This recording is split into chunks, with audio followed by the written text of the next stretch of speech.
नमस्कार मित्रांनो, साकोली सेंदुरापा नगर परिषद हा चुनाव खूप मोठ्या चरममध्ये या ठिकाणी सुरुवात झालेली आहे आणि अशाच ठिकाणी आपण या साकोली या ठिकाणी आज काही मंडळी आपल्या सोबत आहेत.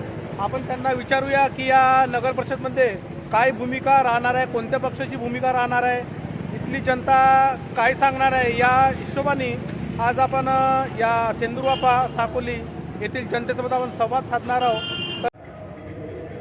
बनतेजी, सर्वात अगोदर तुम्हाला नमोबुद्ध आहे. साकोली आणि सेंदुरापा जो नगर परिषद जो चुनाव आहे, या चुनावामध्ये तुमची भूमिका काय राहणार आहे? माझी भूमिका एकच आहे. महाकारुणिक तथागत भगवान गौतम बुद्ध यांना मी तिवार शरण जातो.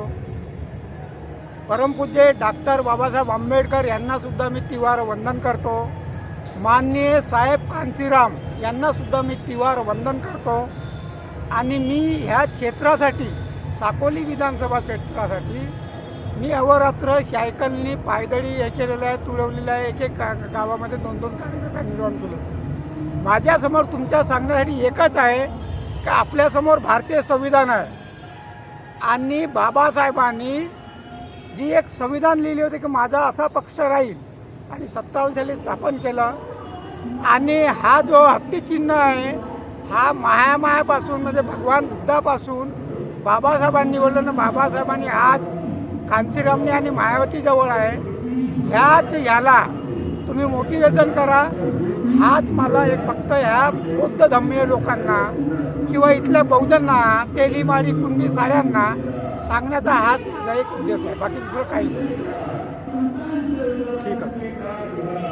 मी स्वतः एक मतदार म्हणून माझी अशी एक इच्छा आहे, हे माझी स्वतःची ओपिनियन आहे की प्रत्येक माणसांना जर परिवर्तन घडवायचं असेल तर पुराण्या माणसांना सोडावं लागेल. कारण गेल्या 20-25 वर्षापासून त्यांचीच सत्ता. तर आता काहीतरी एक नवीन सत्ता येऊ द्या, नवीन लोकांच्या हातात द्या, नवीन पिढीच्या हातात द्या. ते तुमचं कसं आहे, जे पर्सनली एक मत असतो ना, तर ते नवीन पिढी ते समजू शकते. अरे प्रत्येक वेळेस तुम्ही बीजेपी काँग्रेस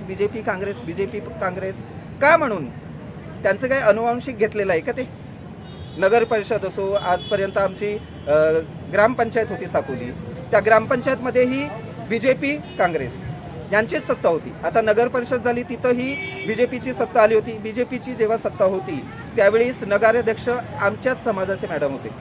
त्यांनी किती विकास केला साकोलीचा हे मला सांगण्याची गरज नाही. प्रत्येक समाजातील लोकांना माहिती आहे की त्यांनी काय विकास केले साकोलीचा.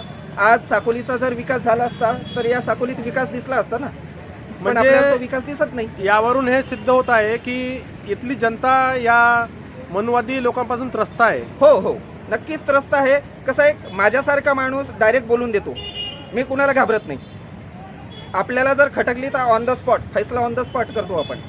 बाकीची पब्लिक घाबरते, त्यामुळे आपल्याला बीजेपी नको, आपल्याला काँग्रेस नको, हे आपलं स्पष्टपणे मत मांडू शकत नाही. पण मी मांडू शकतो, मला बीजेपी नको, काँग्रेस नको. आपल्या बहुजन समाज पार्टीची प्रत्येक समाजातील लोकांसाठी आपली एक चळवळ चालवत आहे. कुठलाही उद्देश न ठेवता आपला एकच उद्देश आहे की सगळ्यांचा विकास झाला पाहिजे, आपल्या गोरगरीब माणूस समोर गेलं पाहिजे, प्रत्येक माणसाला रोजगार मिळाला पाहिजे. तर हा माझं मत आहे की मी फक्त BSPलाच मतदान करीन.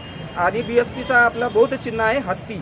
माझा वैयक्तिक, माझ्या कुटुंबातील वैयक्तिक मत जो असेल तो फक्त बहुजनाला असेल, बहुजन पार्टीला असेल, हत्तीला असेल. काय माहोल आहे भाऊ या नगर परिषद साकोलीमध्ये?